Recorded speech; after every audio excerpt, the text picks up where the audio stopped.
हम महिलाओं के अंदर ना एक एक पैसा जोड़ के घर चलाने की आदत होती है और होशियारी भी होती है। वैसे ही अगर अगर पत्नी समझदार होती है ना, तो वो पति को अमीर बनने में बहुत मदद करती है। और वहीं पत्नी अगर थोड़ी सी कहते हैं ना, एक कहावत आपने सुनी होगी, चटोर खोवे अपना घर बटोर खोवे चार घर। इसका मतलब ये है, जो चटोरी औरतें हो गया या आदमी हो गया, कोई भी होता है, तो वो अपने, क्योंकि उनकी जो जीभ है वो हमेशा ये कहती है हम ये खा लें वो खा लें। अभी किसी चीज़ को, नई नई चीज़ों को हम ट्राई करेंगे, खाएंगे, तो उनमें पैसा हमारा खर्च होगा। और साथ ही साथ जो बतौर औरतें होती हैं, बतौर का मतलब जो बातें ज़्यादा करती हैं, तो वो एक तो अपने घर का काम नहीं कर रही हैं, साथ ही चार औरतों को वो और जमा कर लेंगी, तो चार घरों का और काम वो बर्बाद कर देंगी। तो ये कहावत है, वो कहीं ना कहीं फिक्स बैठती है कुछ औरतों के लिए, सबके लिए नहीं है। कुछ औरतें, महिलाएं, बहनें हैं मेरी, जो इतनी समझदारी से अपने घर को चला रखा है। जैसे आप सभी के कमेंट भी आते हैं कि दीदी हम 5,000 में घर चलाते हैं, हम 6,000 में घर चलाते हैं। तो वाकई वो एक प्रशंसक है और काफ़ी समझदारी से वो अपने घर को चलाती हैं। तो आज मैं भी आपको बताऊंगी कि कैसे मैं एक एक रुपए जोड़कर अपने घर को चलाती हूँ, और कैसे छोटी छोटी आदतों को अपनाकर आप भी बचत कर सकते हैं, और साथ ही साथ आप भी अपने घर को कैसे चला सकते हैं। तो हेलो फ्रेंड्स, राधे राधे। मेरा नाम है विनीता और आप सभी का स्वागत है आपके अपने चैनल में। बहुत अच्छा वीडियो रहेगा आप सभी के लिए। इस महंगाई में इतनी ज़्यादा ज़रूरत है बचत करने की, और साथ ही सैलरी है वो हमारी बिल्कुल भी नहीं बढ़ी है, इनकम हमारी उतनी ही है, लेकिन जो हमारी खर्चे हैं वो बहुत बढ़ चुके हैं।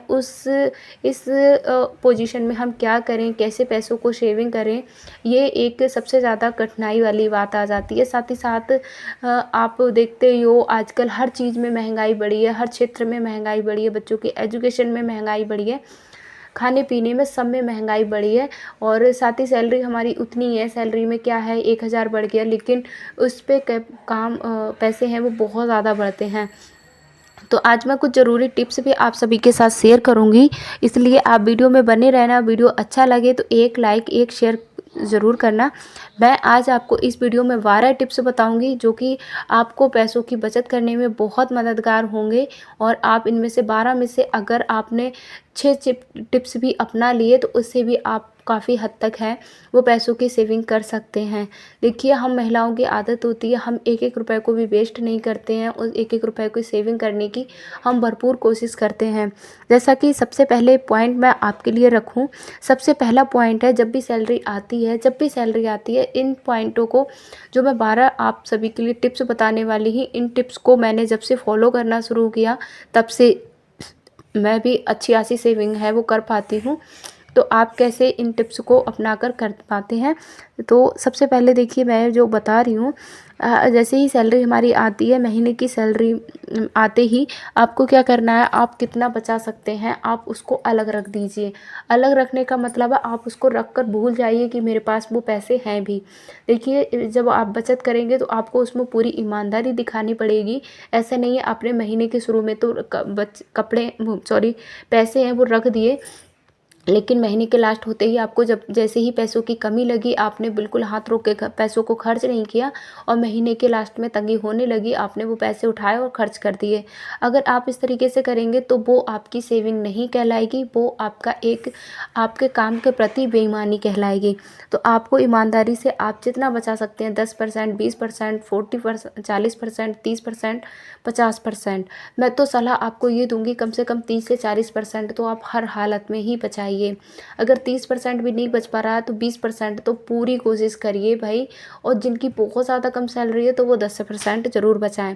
जिनकी सैलरी अच्छी है तो वो 40 से 30% तक ज़रूर बचाने की कोशिश करें।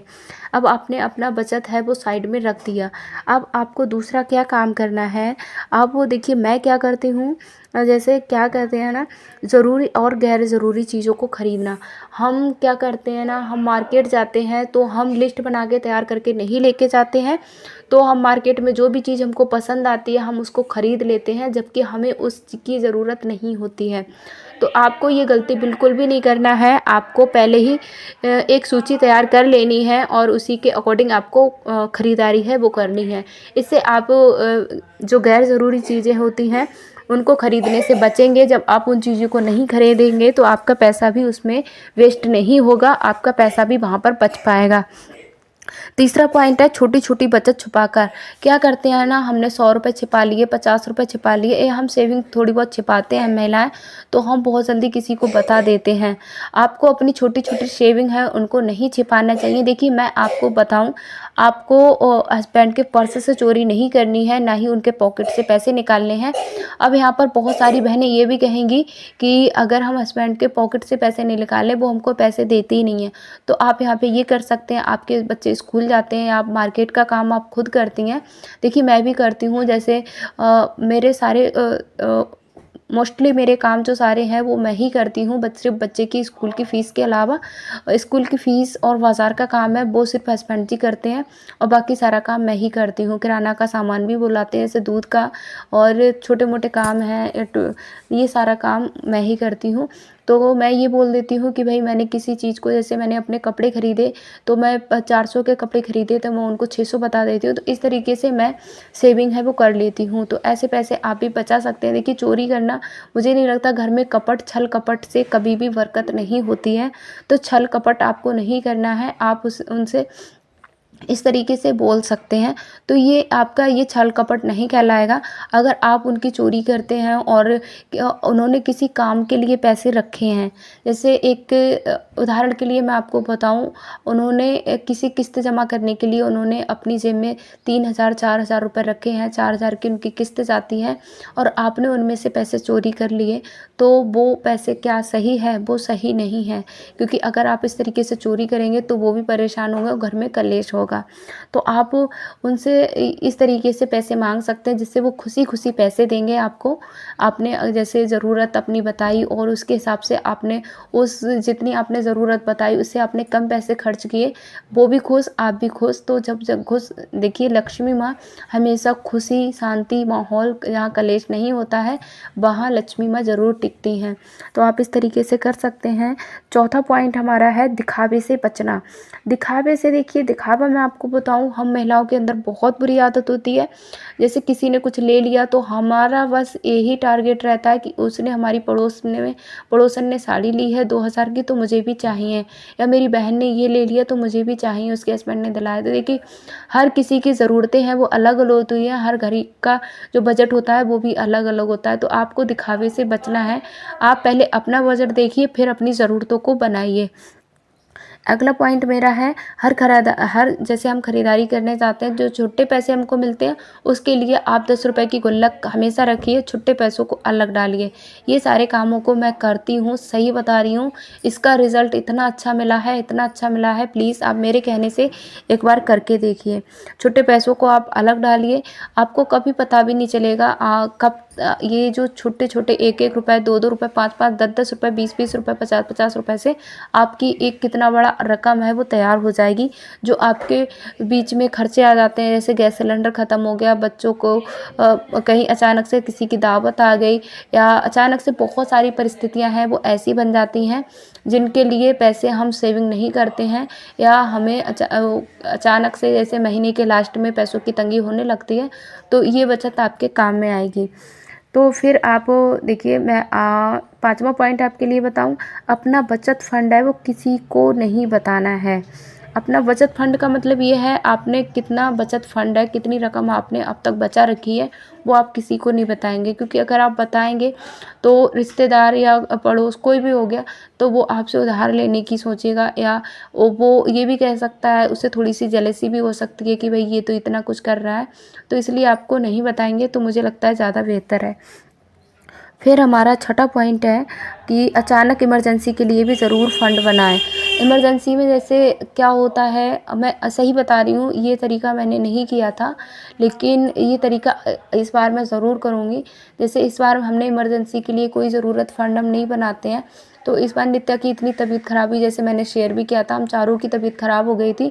तो उस वजह से मेरा बजट था इस बार ना बहुत डगमगा गया। मैंने सेविंग जितनी मुझे करनी थी महीने की शुरुआत में ही कर ली थी, और अभी ना मेरी सैलरी मिली है, ना ही मेरे हस्बैंड जी की सैलरी मिली है।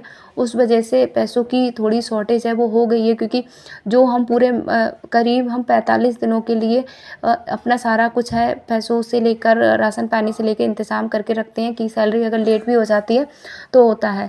तो बाकी सारा तो सामान मेरे पास है, लेकिन जो हमने पैसे अपने इन्वेस्ट किए थे पूरे 45 दिनों के लिए, उसमें से बच्चों की दवाई, मेरी दवाई में सारे पैसे उठ गए। तो अभी पैसों की तंगी है वो परेशान कर रही है। तो अब इमरजेंसी फ़ंड भी बनाना मुझे लगता है हर महीने ज़रूरी है। अगर इमरजेंसी नहीं आती है तो उन पैसों को आप सेविंग कर लीजिए। फिर हमारा अगला पॉइंट है ऑफ़र और डिस्काउंट के झांसे में ना आएँ। जब हम किसी चीज़ को ऑनलाइन अधिकतर परचेज़ करते हैं ना, तो हम ये देखते रहते हैं कि भाई ऑफ़र चल रहा है, 70% ऑफ़र, 75% ऑफ़र। उसके चक्कर में हम उन चीज़ों को खरीद लेते हैं जो कि हमें बिल्कुल भी ज़रूरत नहीं होती हैं। तो वहाँ पर हमारा पैसा है वो बहुत ज़्यादा फ़ालतू खर्च होता है। तो आपको इन सब चीज़ों से बचना है। बिल और पेमेंट व्यवस्थित रूप से करें। जैसे बिल और पेमेंट का हो गया ना, जैसे एक किस्त की डेट फिक्स होती है ना कि आपको 2 तारीख तक आपने, जब हम किसी की ईएमआई भरते हैं ना, तो उसके लिए एक डेट फिक्स होती है कि आपको इस डेट तक भरना है। तो ऐसे ही आपको अपनी जो बिल और पेमेंट की एक डेट निश्चित कर लीजिए, उस डेट पर आपको हर हालत में वो पेमेंट है कर देनी है। तो इससे आपका ये होगा कि हम टाल देते हैं, जैसे लाइट का बिल इस बार नहीं अगली बार दे देंगे, तो अगली बार वो पैसे जो कि अमाउंट है वो ज़्यादा हो जाता है, उससे हमारा बजट है वो डगमगा जाता है। तो कोशिश हमेशा ये करिए कि आप तो दोनों महीनों के पैसे हैं, मतलब हर मंथ की मंथ आप पेमेंट करते रहिए, इससे आपका बजट है वो नहीं बिगड़ेगा। तो देखिए यहाँ पर कुछ पैसे थे जो कि मैं आपको दिखा रही हूँ। तो फिर मेरा अगला पॉइंट है रसोई और घर को स्मार्ट मैनेजमेंट। रसोई और घर का स्मार्ट मैनेजमेंट जैसे क्या करते हैं हम, रसोई घर में हम चीज़ों को 1-1 किलो 2-2 किलो के साथ ना मंगाकर इकट्ठा पूरे महीने का इकट्ठा मंगा लें तो ज़्यादा बेहतर रहता है, क्योंकि उससे हमारी सेविंग भी हो जाती है और साथ ही साथ हम ये भी अनुमान लगा लेते हैं कि हमें राशन के लिए कितने पैसे हैं वो निकालने हैं, कितने पैसे हमारे खर्च होते हैं, और उसमें हमें थोड़ा बहुत डिस्काउंट भी मिल जाता है। फिर है हर महीने 1 या 2 दिन खर्च नहीं करना है आपको।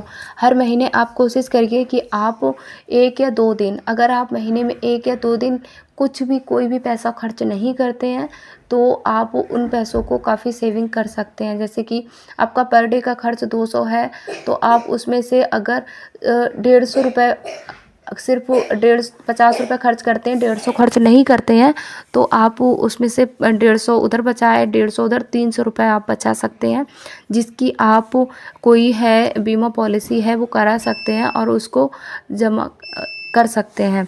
तो फिर मेरा अगला पॉइंट है भविष्य के लिए एक छोटा निवेश शुरू करना। भविष्य के लिए छोटा निवेश उसी के लिए भाई मैं कहूँगी कि एक आप बीमा पॉलिसी ज़रूर कराइए, जिससे आपका जो भविष्य है वो सिक्योर रहे।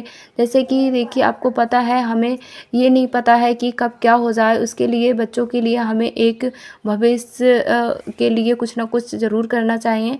जैसे वो भाई किसी के आगे क्या लिखा है, किस्मत में क्या लिखा है, ये तो हम नहीं बता सकते, लेकिन जो हम कर सकते हैं अपने परिजनों के लिए वो हमें करना चाहिए।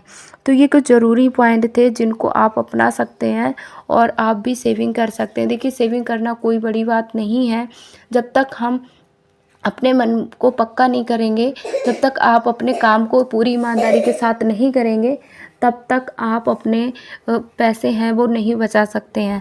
तो आपको ईमानदारी दिखानी होगी थोड़ी सी अपने काम के प्रति, आपने जो टास्क लिया है उसके प्रति। आप देखना, आप पूरी ईमानदारी से काम करेंगे, महीने आप जिस पहले महीने से ही आपको अंतर है वो दिखाई देने लगेगा। आप जो महीने की लास्ट में जो तंगी आपको हर महीने परेशान कर रही थी, वो भी परेशान नहीं करेगी। तो मेरा बस बहनों बस मकसद है वो एक ही रहता है कि आप सब बहुत परेशान रहते हो, मैं आपकी कमेंट पढ़ती हूँ, तो उस वजह से आपको पैसों की लेकर बहुत तंगी हो जाती है। देखिए ज़रूरी नहीं है अगर आपकी सैलरी है वो कम है तो महिलाएं भी घर पे रहकर अपने हस्बैंड का साथ दे सकती हैं, जैसे कि आप सिलाई कर सकती हैं। आप छोटे छोटे, अगर आप शहरों में रहती हैं तो बहुत तरह के काम हैं उनको मिल जाते हैं, मुझे तो इतने ज़्यादा नहीं पता है, लेकिन उनको बहुत तरीके के काम मिल जाते हैं। तो आप पूरे दिन क्या करते हैं आप, थोड़ा-सा आप जल्दी-जल्दी समय निकालिए और अपने हस्बैंड की मदद करिए, घर की आर्थिक स्थिति को सुधारिए। जैसा कि कल के वीडियो में मैंने आपको दिखाया था कि मैंने बच्चों से प्रॉमिस किया था कि मेला दिखाने लेके जाएँगे, तो मैंने अपना प्रॉमिस पूरा किया। मैं बच्चों को लेकर गई हूँ यहाँ पर, मेरे हस्बैंड जी आ गए थे तो मैंने इनसे कहा मैंने बच्चों से प्रॉमिस किया है तो आप चलिए। तो यहाँ पर ना आटा गेहूँ थे पिसने के लिए रख दिए थे, तो यहाँ से हमने कहा चलो इसी रास्ते से आए हैं तो गेहूँ आटा है वो भी उठा लेते हैं। तो यहाँ पर आप देख सकते हो बिल्कुल अंधेरा हो चुका है, 7:30 बजे का करीब समय था और बस अब हम मेला में एंट्री करेंगे। तो हम लोग निकल आए हैं, करीब हमारे यहाँ से घर से 1 किलोमीटर दूर है मेला है वो लगता है। तो कल भी बच्चों का मन था, कल बच्चे बहुत ज़्यादा परेशान थे तो मैंने कहा चलो आज लेकर चलते हैं। तो मेला कुछ दिन में रात में मेला कुछ ज़्यादा नहीं चलता है, दिन में ही चलता है। तो यहाँ पर बस ज़्यादा कुछ हम लोगों ने नहीं खाया था, यहाँ पर 1 प्लेट चाट खाई थी और फिर बच्चों ने झूला खाया था और उसके बाद हम लोग चले आए थे। तो आज का वीडियो आप सभी के लिए कैसा लगा? वीडियो आपके लिए ज़रूर हेल्पफुल लगा होगा। हेल्पफुल वीडियो का मतलब मेरा मकसद बस यही रहता है कि आप कुछ ना कुछ आप मेरी वीडियो से सीखें। तो आटा मैंने कहा अभी करके रख देती हूँ क्योंकि चूहे हैं वो रात को इस आटे को ख़राब कर देंगे, तो मैंने तुरंत ही आटा करके रख दिया। मेरा एक काम और ही एक मेरा माइंड में ना हमेशा यही रहता है कि जो काम मुझे करना है वो तुरंत कर लो, नहीं करना है तो इस काम को कुछ सोचो ही मत। अगर मैं जिस काम को सोचती हूँ तो उस काम को मैं तुरंत ही करती हूँ। अब मिलूँगी आपसे अगले वीडियो में। राधे राधे।